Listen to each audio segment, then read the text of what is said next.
नमस्कार. मी डॉक्टर अनंत मडके मोहेकर. आपलं सर्वांचं केवी डायलॉग्स म्हणजेच खेतीवाला जे हलदारी फाउंडेशन यांचं एक प्रॉडक्ट आहे, ज्यांच्याद्वारे आपण महाराष्ट्रामध्ये दर शुक्रवारी किंवा मंगळवारी आपण शेतकऱ्यांना एक मार्गदर्शनसाठी गेस्ट इन्व्हाइट करत असतो आणि शेतकऱ्यांना एका शेतीवर उपयुक्त अशा विषयावर आपले जे काही तज्ज्ञ असतात, मार्गदर्शक असतात, तर यांच्याद्वारे आपण मार्गदर्शन करायचा प्रयत्न करत असतो.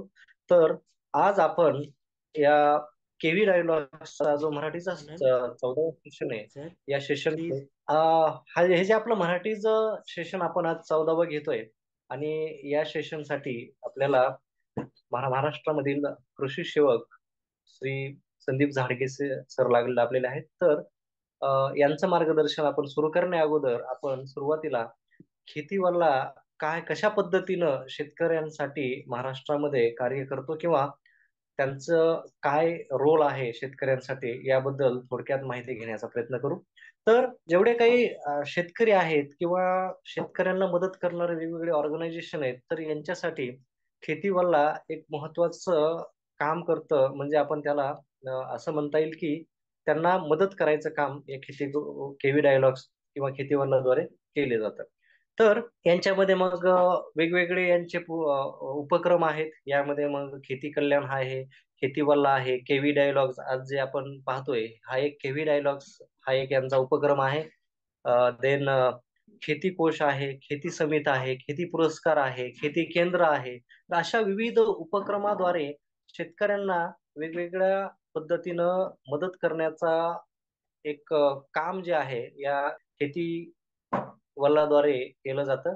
तर पहिलं आपण जर पाहिलं तर खेती कॉर्नर मध्ये अं, जे काही शेतकऱ्यांना एक प्लॅटफॉर्म दिलं जातं आणि या प्लॅटफॉर्मद्वारे शेतकरी स्वतःचं प्रॉडक्ट डायरेक्ट जे काही ग्राहक असतात या ग्राहकांना डायरेक्ट विकण्यासाठी मदत होते. यामुळं एकतर ग्राहकांना फ्रेश प्रॉडक्ट मिळतं आणि दुसरं म्हणजे की मिडल मॅन कोणी नसतो. दुसरं आहे खेती केंद्र. आता खेती केंद्र ही एक वेगळी कन्सेप्ट आहे. यामध्ये या महाराष्ट्रामध्ये सध्या फक्त केव्ही डायलॉग्स हाच उपक्रम चालू आहे, परंतु यांचे विविध उपक्रम येतील. यामध्ये खेती केंद्र हा एक नवीन उपक्रम येण्याचं मार्ग सुरू आहे. तर यामध्ये प्रत्येक तालुका लेवलला काय केलं जातं, तर एक खेती केंद्र उभारलं जातं, सेटअप उभारलं जातं. यामध्ये मग शेतकऱ्याला वेगवेगळे प्रॉडक्ट म्हणजे जे काही नवीन तंत्रज्ञान असेल, औषधं असतील, मशिनरीज असतील, या शेतकऱ्यांना पुरवल्या जातात कमीत कमी दरामध्ये.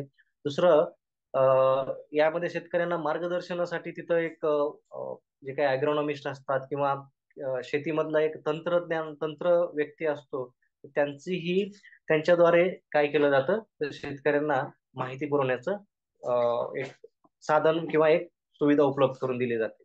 दुसरं आहे खेती पुरस्कार. शेती पुरस्कारमध्ये जे काही व्यक्ती शेतीमध्ये चांगल्या प्रकारचं काम करतात आणि ऍग्रिकल्चरला एखादं नवीन तंत्रज्ञान देण्यासाठी असेल किंवा उत्पादन वाढवण्यासाठी असेल, तर त्यांना एक पुरस्कार म्हणून एक खेती पुरस्कार हाही एक उपक्रम आहे. आज आपण केवी डायलॉग्स शेती समिती एक आहे. यामध्ये जे काही शेती समितीमध्ये आहे वेगवेगळ्या ऍग्रिकल्चर मॅन्युफॅक्चरिंग कंपनीज आहेत, मशिनरीज वाल्या, ज्या फोकसिंग प्रोडक्शन ऍग्रिकल्चर किंवा ऑर्गॅनिक फार्मिंग, यामध्ये त्यांनाही एक किंवा त्यांचं आलेलं तंत्रज्ञान शेतकऱ्यांपर्यंत पुरवणं आणि या कंपन्यांनाही थोडासा बढावा देणं हे एक कार्य केलं जातं. आणि केव्ही डायलॉग्स मध्ये जे आपण आज पाहतोय की आज हा जो उपक्रम आहे, जो हा याला आपण केव्ही डायलॉग्स म्हणतो, तर यामध्ये काय केलं जातं, तर आठवड्याला 1 ते 2 वर्कशॉप म्हणण्यापेक्षा आपण मार्गदर्शक बोलवले जातात आणि या मार्गदर्शकाद्वारे शेतकऱ्यांना मार्गदर्शन करायचं काम केलं जातं. मग विविध विषयांवर आपण शेतकऱ्यांना मार्गदर्शन करतो, ज्यामुळं शेतकऱ्याचं उत्पादन ही वाढण्यास मदत होईल.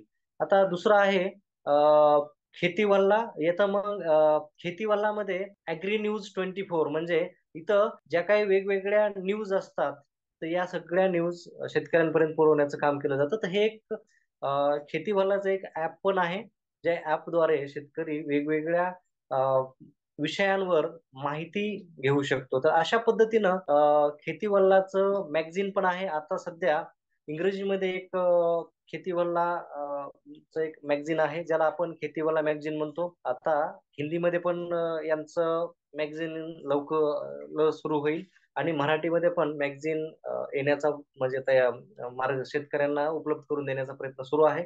तर अशा पद्धतीनं शेतकऱ्यांना वेगवेगळ्या पद्धतीनं मदत करण्याची जे काही कार्य आहे हे शेतीवलाद्वारे केली जाते. आता मी जसं सांगितलं आता इथं तुम्हाला दिसतंय की खेती कॉर्नर्स हे लवकरच लॉन्च होण्याची प्रोसेसमध्ये आहे. तर ही होती आपल्या वेगवेगळ्या शेतीवल्लाच्या उपक्रमाबद्दलची माहिती. जसं मी तुम्हाला सांगितलं की केव्ही डायलॉग्स मध्ये वेगवेगळ्या भाषांमध्ये आपण काय करत असतो, वेगवेगळ्या विषयांवर काय करतो, तर मग ते तेलुगू असेल, आंध्र प्रदेशमध्ये जी भाषा चालते किंवा तमिळ असेल, गुजराती असेल, हिंदी असेल, जी बऱ्याच राज्यामध्ये लागते, महाराष्ट्रासाठी शेतकऱ्यांसाठी मराठीमध्ये, तर अशा विविध भाषांमध्ये आपण वेगवेगळे स्पीकर्स देण्याचा प्रयत्न करत असतो. आता या सेशनसाठी मी डॉक्टर अनंत हनुमंत मडके सहाय्यक प्राध्यापक कृषी महाविद्यालय छत्रपती संभाजीनगर या महाविद्यालयामध्ये कार्यरत आहे. तर आज मी मॉडरेटर म्हणून कार्य पाहणार आहेत आणि यामुळं मी केव्ही डायलॉग्सचा आभारी आहे की यांनी मला मॉडरेटर साठी आज या डायलॉग्स बल संधी दिली. आणि 14व्या शेती संवाद मध्ये आपल्याला लाभलेले आपले आजचे स्पीकर वक्ता, ज्यांचं नाव आहे श्री संदीप झाडगेजी, जे सोलापूर आणि उस्मानाबाद जिल्ह्यामध्ये कृषी सेवक म्हणून कार्य करतात. यांचं मी आजच्या या 14व्या सेशन मध्ये स्वागत करतो. आणि यांनी आज खूप महत्वपूर्ण विषय, ज्या विषयाची खूप गरज आहे, कारण शेतकरी शेती करतो, पेरणी करतो, परंतु आज शेतकऱ्यानं टेक्नॉलॉजी म्हणजे आपण जे काही नवीन तंत्रज्ञान करतो, ते तंत्रज्ञानाचा वापर करून शेती जर केली तर नक्कीच शेतकरी ह्या शेतीमधून चांगला मुबलक फायदा घेऊ शकतो, उत्पादन वाढवू शकतो. तर याचाच एक आज आपण एक विषय घेऊन आज आलेलो आहोत, ज्या विषयाचं नाव आहे बीबीएफ पद्धतीने पेरणी करण्याचे फायदे. म्हणजे आपण ज्याला ब्रॉड बेड फरो असं म्हणतो. तर या ब्रॉड बेड फरो ची पेरणी का करावी, कशी करावी, याचे फायदे शेतकऱ्यांना कसे होतात, तर यासाठी मी आजचे वक्ते संदीप झाडकेजी यांचं पहिल्यांदा स्वागत करतो. आपण या 14व्या सेशनसाठी उपलब्ध राहिलात आणि मी त्यांचं स्क्रीन शेअर करून मग त्यांना त्यांचं जे काही आजचं जे काही ते मार्गदर्शन आहे ते सुरू करायला विनंती करतो. नमस्कार. प्रथम मी केवी संवाद केवी चे धन्यवाद मानतो की शेतकऱ्यांसाठी खूप उपयुक्त असा एक प्लॅटफॉर्म त्यांनी तयार केलेला आहे. तर आज आपण बीबीएफ पद्धतीने पेरणी करण्याचे फायदे म्हणजे रुंद वरंबासरी पद्धत, नेमके आपण पारंपरिक पद्धतीने शेती करतोय सध्या, पण हे तंत्रज्ञान कशामुळे घ्यायचंय, तर आपल्यासाठी आपल्याकडे जमिनीचा प्रकार जो आहे जो मध्यम आणि काळी जमीन आहे. मग जर पावसाचा खंड पडला तर काय होतं, जमिनीला भेगा पडतात आणि पाणी कमी होऊन पिकाचं उत्पन्न कमी येतं. किंवा जर जास्त पाऊस पडला तर मग पाणी जास्त असून पिकाचे नुकसान होते. मग ह्याला पर्याय काय, तर हे एक नवीन तंत्रज्ञान आपल्याकडे आलेलं आहे बीबीएफ तंत्रज्ञान. तर त्या पद्धतीने जर आपण पिकाची बीबीएफ पद्धतीने पेरणी केली तर निश्चितच आपल्याला उत्पन्न चांगलं लागू शकतं. तर आपण त्याचे सर्वप्रथम पहिल्यांदा फायदे पाहणार आहोत. बीबीएफ तंत्रज्ञानाचे फायदे नेमके काय काय, तर बीबीएफ तंत्रज्ञान हे कोरडवाहू शेतीसाठी एक वरदानच ठरलेलं आहे. कारण एक साधारण यंत्र असं आहे की पेरणी केल्यासारखं वाटतं, पण ते टोकन आहे. ऍक्च्युअल मध्ये पेरणी करतं, रासणी करतं, खत देणे, तणनाशक फवारणी, म्हणजे सर्व कामे एकाच वेळी एकाच यंत्राने, म्हणजे एक यंत्र आणि फायदे अनेक आहेत. आता आपण ह्या स्लाइड मध्ये पाहू शकताय की आता गेल्या वर्षीच्या सीझन मध्ये आणि ह्या वर्षीच्या खरीप मध्ये गेल्या वर्षी पाऊस काळ कमी होता आणि ह्या वेळेस आता कंटिन्यू पाऊस आहे. तर आपण ह्या स्लाइड मध्ये पिक्चर मध्ये पाहू शकता की जास्त पाणी पाऊस झाला तर आपलं पीक लगेच बीबीएफ पद्धतीने पेरणी केल्यामुळे वापशावर येत आहे अतिरिक्त पाण्याचा निचरा होतो. ह्या व्हिडिओमध्ये एक प्लॉट आहे सर, तो व्हिडिओ प्ले करू शकता का आपण? हा हा व्हिडिओ आहे बीबीएफ पद्धतीचा आहे, आणि दुसरा एक आहे म्हणजे पारंपरिक पद्धती आहे. दोन शेताचा आपण प्लॉटचा आपण व्हिडिओ घेतलेला आहे. कसा दिसतंय की पारंपरिक पद्धतीमध्ये पाणी साचलेलं दिसतंय, आणि जे फरो जे आहेत आपले त्यातून पाण्याचा निचरा होते. म्हणजे जास्त पाऊस झाला तर अतिरिक्त पाणी निचरा होऊन जातं. वापसा कंडिशन पाणी लवकर ही झाल्यामुळे, निचरा झाल्यामुळे लवकर तयार होते. विशेष म्हणजे हे जे फायदे इतके हे आहेत ना बीबीएफ पद्धतीमध्ये, जेव्हा आपण वापसा परिस्थिती निर्माण होते म्हणजे हे बघा की पाण्याचा निचरा लवकर होतो, पिकास वाढीचा हे होतो, आणि फवारणी वगैरे करण्यासाठी आपल्याला फायदा होतो. विशेष म्हणजे पिकास सूर्यप्रकाश व हवा खेळती राहून पाणी हवेचे प्रमाण योग्य राखले जाते, त्यामुळे पिकाची वाढ चांगली होते. त्यानंतर पुढची साईज आहे बघा, हा सर, फवारणी हा सर. करणे. हा, बीबीएफ मध्ये सगळ्यात महत्वाचं की आता आपण पेरणी केल्यानंतर काय करतो की पारंपरिक पद्धतीमध्ये आपण फक्त सोयाबीनच घ्यायचंय किंवा मग तूर घ्यायचे. मग आपण जर बीबीएफ पद्धतीमध्ये आपण जर पेरणी केली तर आपल्याला तूर प्लस सोयाबीन म्हणजे आपली जी सरी राहते त्याच्यामध्ये जर आपण जर तूर जर टोकन केली तर आपल्याला तूर प्लस सोयाबीनचे म्हणजे जरी अतिवृष्टी झाली, सोयाबीनला काही जरी झालं, नुकसान झालं आपल्या जास्त पावसामुळे किंवा कमी पावसामुळे, तर आपल्याकडे दुसरं पर्याय पीक आहे तूर. तुरीमधून आपण म्हणजे शेतकऱ्याचा जो लॉस आहे तो आपण भरून काढू शकतो, आणि सध्या तुरीला भाव पण भरपूर आहे. त्यामुळे आंतरपीक पद्धतीसाठी पण हे बीबीएफ इतके महत्वाचं आहे शेतकऱ्याला. म्हणजे मिक्स क्रॉपिंग म्हणजे एका पिकावर अवलंबून न राहता दोन्ही पिकावर आपण आपण हे करू शकतो. म्हणजे एक जर पीक हातातून गेलं तर दुसरं काही ना काही शेतकऱ्याच्या ह्याच्यात येईल, म्हणजे शेतकरी तोट्यात येणार नाही. त्यानंतर आपण आहे बीबीएफचा दुसरा एक मोठा फायदा म्हणजे कोणता, तर फवारणी. आजच मी एक व्हिडिओ बघितला की फोटो बघितला, शेतकऱ्यांना गमबूट घातलेत, पायाला हे केलेले आहे, आपले गुणीचे खताचे पोत्याचे बांधले आणि फवारणी करायला, कारण त्या पिकामध्ये त्याला जाताच येत नाही का, सर्पदंश आहे, विंचू आहे, म्हणजे सरपटणाऱ्या प्राण्यांपासून धोका आहे, म्हणजे इतकं वाढलेलं आहे. मग त्यात फवारणी कशी करायची, तर बीबीएफ मध्ये इतकं हे सरी पडल्यामुळे आपल्याला ह्या स्लाइड मध्ये दिसून येते की फवारणी करणं सुद्धा सोयीस्कर चाललं जाते. त्यानंतर पावसाचा खंड काळात पाणी देणे सोयीस्कर होते. जर पावसाचा जर खंड जर पडला तर आपण सोयाबीनच्या प्लॉटमध्ये पाणी कसं द्यायचं, स्प्रिंकलर वाटे द्यायचं आहे, नळ्या बदलायच्या, मग ते बदलायला खूप अडचण येते. तर आपण त्या सोयीने म्हणजे पाणी देऊ शकतो पिकासाठी. किंवा मग मूलस्थानी जवळ संवर्धन झाल्यामुळे खंड काळात पिकांना फायदा होतो. म्हणजे बीबीएफचा इतका चांगला फायदा आहे की जर पाऊस जास्त जरी झाला तरी पाणी अतिरिक्त निघून गेल्यामुळे पिकास नुकसान होत नाही, आणि पाऊस जरी कमी झाला तरी आपल्याला पिकास वरदानच आहे. म्हणजे कोरडवाहू शेतीसाठी बीबीएफ तंत्रज्ञान हे खूप महत्वाचे आहे. त्यानंतर विशेष म्हणजे बीबीएफ हे एक पेरणी करत नसून तर टोकन पद्धत आहे. म्हणजे पारंपरिक पद्धतीनुसार जर सीड रेटचा विचार केला तर 30 किलो पर हे बियाणं लागतं आपल्याला, आणि बीबीएफ मध्ये त्याचं कमी येतं, 22 किलो पर्यंत आपण बियाणं लागतं. म्हणजे एक प्रकारे निविष्ठांमध्ये बचत होते, खतामध्ये बचत होते, म्हणजे इनपुट कमी आणि आउटपुट जास्त काढण्यासाठी हे एक वरदानच आहे.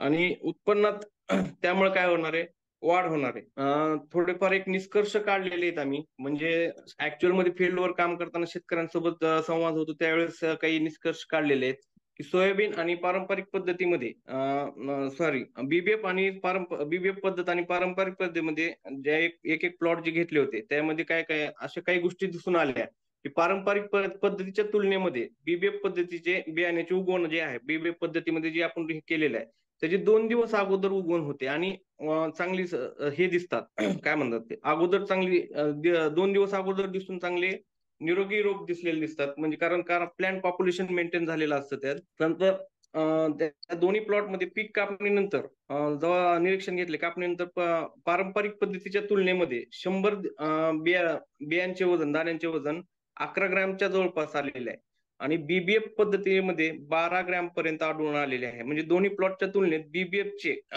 पद्धतीमध्ये 7-7.5% वजन अधिक मिळते. पुन्हा सोयाबीनची हेक्टरी उत्पादन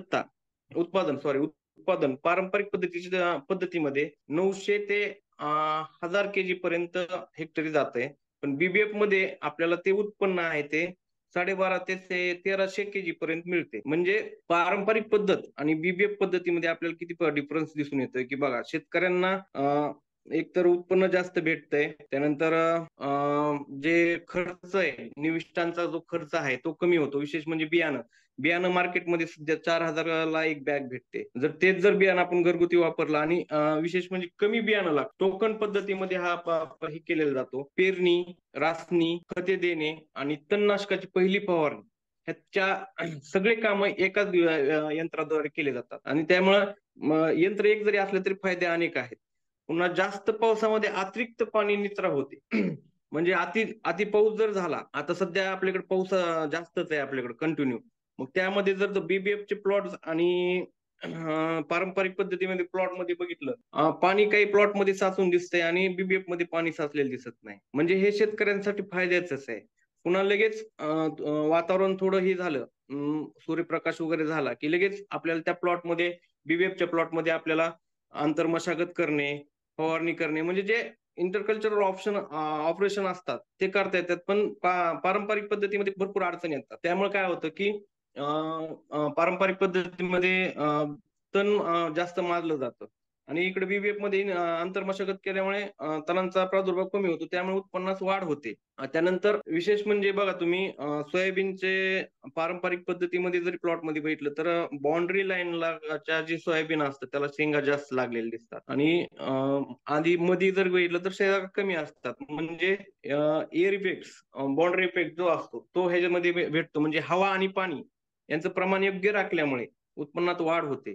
सूर्यप्रकाश व्यवस्थित जातो त्यामध्ये, अन्नद्रव्य, सूर्यप्रकाश, हवा ह्याच्यासाठी पिकाची स्पर्धा होत नाही. आणि प्लांट पॉप्युलेशन हेक्टरी जे आपल्याला प्रत्येक पिकासाठी दिलेलं आहे त्यात आपण मेंटेन केलं जातं. त्यामुळं कुठल्याही पिकासाठी असो, म्हणजे सोयाबीन असो, हरभरा असो, तूर असो, मूग असो, उडीद असो, यासाठी बीबीएफ तंत्रज्ञान इतके फायद्याचे असून शेतकऱ्यांनी 100% ह्या तंत्रज्ञानाचा अवलंब करायला हवा. पुन्हा आता आता ह्या वेळेस आता फवारणी चालू झालेली आहे. आता सेकंड फवारणी, आता फ्लॉवरिंग स्टेजला सोयाबीन आहे. सोयाबीन आता स्नेक बाईटचे प्रमाण वाढलं जातं का, तर सोयाबीन मध्ये इतकं दाट असतं की मध्ये शिरण्यास शेतकऱ्याला दाद होतं, पण फवारणी करणं गरजेचं असतं. पण बीबीएफ मध्ये आपण हे बघू शकता कशा प्रकारे फवारणी करण्यास सोयीस्कर जाते. म्हणजे शेतकऱ्याला अडचण येत नाही किंवा काही स्नेक बाईटचा सुद्धा प्रॉब्लेम येत नाही. म्हणजे एक प्रकारे हा एक फायदाच आहे आपल्याला. तर नेक्स्ट एक घेता का? आता हे बघा, आता हा 2 फोटो आहेत ना. आता एक फोटो आहे तो माझ्याकडला आणि एक माझ्या फार्मरकडला आहे. तर आता गेल्या वर्षीचा हा फोटो आहे. तर ह्याच्यामध्ये काय दिसतंय की गेल्या वेळेस पावसाचं प्रमाण कमी होतं. मला सिंचनाने पाणी द्यायचं होतं, तुषार सिंचनाने. मग त्यामध्ये सिंचन सेट करणे किंवा हे करणे त्यासाठी अडचण येत नाही.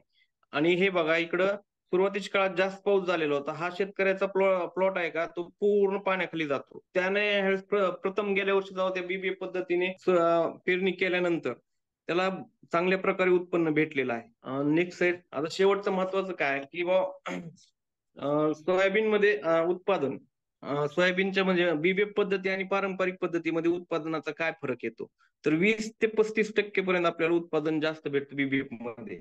तरी सर्वसाधारणपणे कॅल्क्युलेशन केल्याप्रमाणे 900 ते 100 केजी पर्यंत आपण सर्वसाधारणतः पारंपरिक पद्धतीमध्ये उत्पादन भेटतं ह्याचं, आणि बीबीएफ मध्ये 1250-13 हेक्टर पर्यंत. जर इकॉनॉमिकली जरी विचार जर केला, आर्थिक उत्पन्नाचं हेक्टरी जर केलं, तर सर्वसाधारणपणे 39,000 आपल्याला 39,000 आपण निव्वळ उत्पन्न भेटतं पारंपरिक आणि नाही बीबीएफ मध्ये आणि पारंपरिक मध्ये. आणि त्याच्यातून निव्वळ फायदा हा 15,000चा राहू शकतो. म्हणजे आपलं सगळं निविष्ठा वगैरे हे जरी कट करून जरी काही जर म्हणलं तर 15 ते 20,000 आपण शेतकऱ्यांना निव्वळ नफा राहू शकतो. आणि पारंपरिक शेतीमध्ये जे आहे तर 30,000 जरी उत्पन्न मिळत असेल हेक्टरी, तरी निव्वळ उत्पन्न हे 5.5 ते 6,000 भेटतं. म्हणजे बीबीएफ तंत्रज्ञानाचा जर फायदा जर केला तर शेतकऱ्यांना जास्त नफा भेटतोय. त्यानंतर सध्याच्या क्लायमेटनुसार गेल्या वर्षीचा आणि आजच्या ह्या वर्षीचं जरी क्लायमेट चेंज केलं, गेल्या वेळेस अति पाऊस एकदम कमी होता आणि ह्या वेळेस आता पाऊस थांबायचा हेच नाही. तर मग शेतकऱ्यांचं उत्पन्न हाती कशी येणार, तर ह्यासाठी फक्त एकमेव जे नवीन तंत्रज्ञान जे आहे ते हैदराबाद केंद्रीय हैदराबाद येथील केंद्रीय कोरडवाहू शेती संशोधन केंद्राने जे विकसित केलेलं आहे बीबीएफ तंत्रज्ञान, हे ट्रॅक्टर चलित असलं, हे पेरणी यंत्र दिसत असलं तर ऍक्च्युअल पण हे पेरणी नाही, तर हे टोकन यंत्र आहे. म्हणजे टोकन पद्धतीप्रमाणे जर ऍक्च्युअल मध्ये जर तुम्ही फील्डवर कधी जर पेरणी करताना जर ते पाहिलं, तर मोजून 1 ते 2 बिया ते जमिनीत हे करतं. त्यामुळे काय प्लांट पॉप्युलेशन मेंटेन राहतात. पिकामध्ये अन्न, हवा, अन्नद्रव्यासाठी किंवा हवेसाठी किंवा सूर्यप्रकाशासाठी स्पर्धा होत नाही. त्यामुळे शेतकऱ्यांना भरघोस अशा पद्धतीने उत्पन्न मिळण्याचं एकमेव साधन म्हणजे एकमेव नवीन तंत्रज्ञान की बीबीएफ तंत्रज्ञान हे शेतकऱ्यांनी अवलंब करावा, ह्याच्यामधून आपण हे करतोय.